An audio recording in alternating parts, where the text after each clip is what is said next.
talking today to Ije Nwokorie, who is Managing Director of the London office of branding agency Wolff Olins.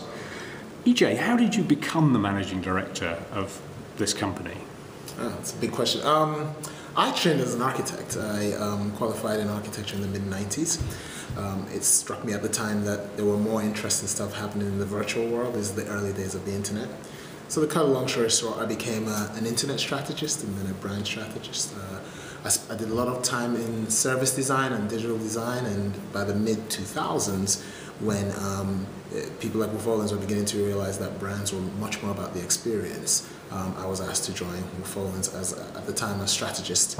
And 2.5 years ago, after spending 4 years here, I was asked to become the Managing Director of Wolff Olins in London. And you come from Nigeria to be educated in the US and then come to London? Yeah, it's not a straightforward story. I was actually born in the US. Age 6, moved back to Nigeria, so my education is largely in Nigeria, actually. Okay. So my first degree in architecture is in Nigeria. I went to America to do my master's. I did my master's at Columbia University in New York. So weirdly born in America and went back to Nigeria to get my education. Okay. People think that branding is about logos. For you, what does branding encompass? Branding is one of those broad terms, like many cultural terms, actually. For me personally, and in terms of my practice, it means what sits at the heart of an organization. What is that organization? What role does it see itself playing in culture and in society as a whole? What does it want to be known for, and what does it want to stand for?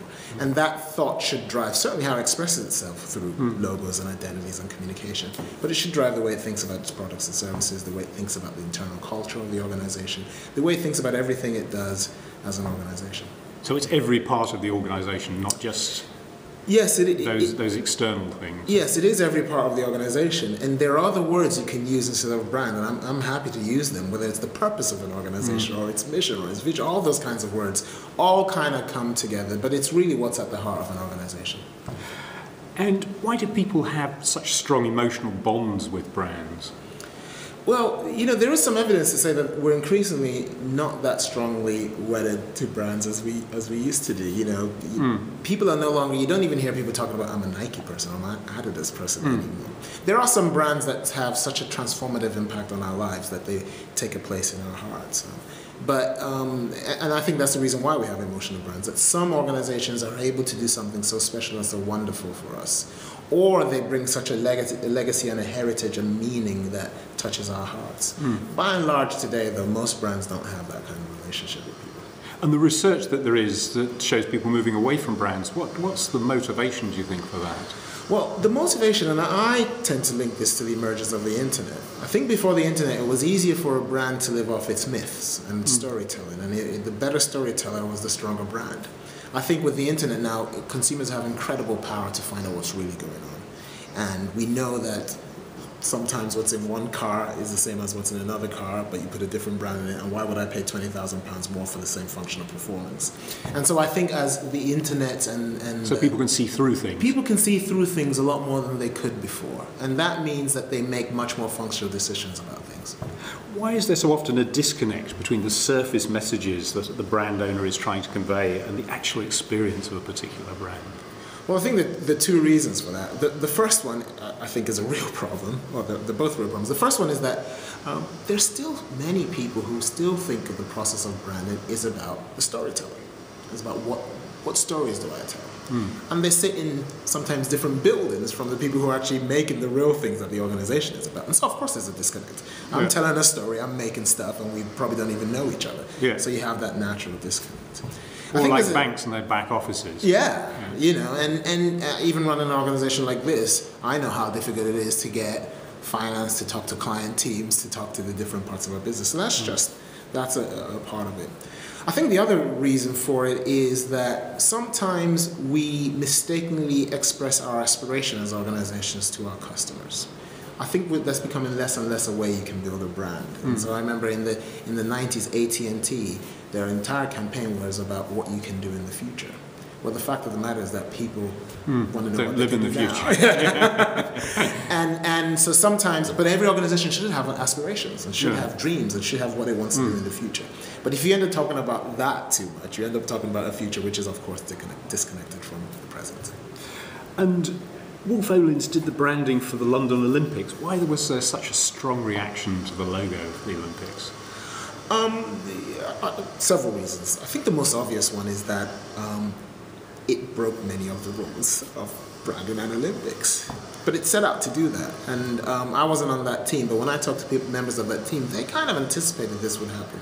Now, they didn't break those rules just because they wanted to be rebellious. They broke those rules because they felt we were finally getting to a point where the Olympics could become meaningless. If all you did was put 5 rings together and put pictures of the city, you had to talk about the Olympics as not being on the pedestal, but for being for the public. And so it wasn't about some polished icon of a city. It was something they wanted people to engage with. But it broke so many rules in doing that initially people just couldn't connect.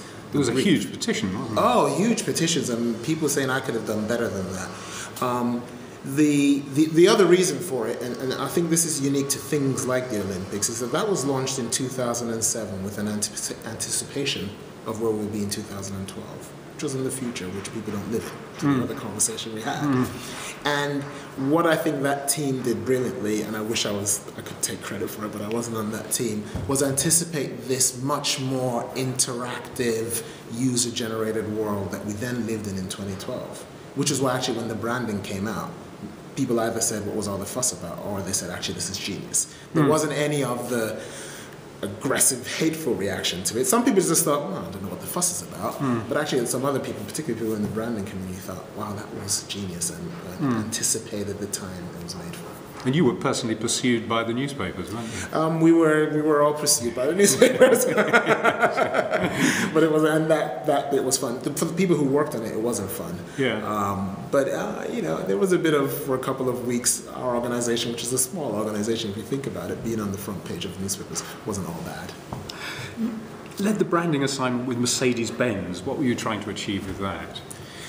With Mercedes, it's a really interesting subject, but with Mercedes, we were trying to help think about what is the difference between a brand and its product. And our view of Mercedes, and their view as well, was that it's more than just cars. So if you imagine the world where cars were banned, would that be the end of the Mercedes-Benz brand? And our hypothesis was no, because everything that brand's about, German engineering, European luxury, iconic design, could be applied to different worlds. But we didn't think it should be applied to physically engineered worlds. We thought it would be really interesting to apply it to experiences and services. So that job was really to demonstrate that the Mercedes-Benz brand had an opportunity to live outside of a machine. And is that like Porsche with the Porsche design that goes on to Well, we were trying to do something different from Porsche. Because we were trying to create unique, whereas Porsche is about badging and labeling other things. Yes. We really wanted ideas that were generated and built on what was special about Mercedes-Benz. So the ideas that came out of it are things like a driving academy. So it's a different way to learn how to drive a car based on Mercedes-Benz principles. Something called Kinder Class, which is elegant solutions for family mobility. So the pushchair, the driving seat, the things that help families move when they have young children. All based and designed by Mercedes-Benz, as opposed to badged by Mercedes-Benz. Yeah, so it's a portfolio of things that... Yes, and mostly services. Everything was supposed to be a service. And things that fit more closely with the car than the things that fit with the Porsche car and example. that made sense that Mercedes-Benz would bring that to your life.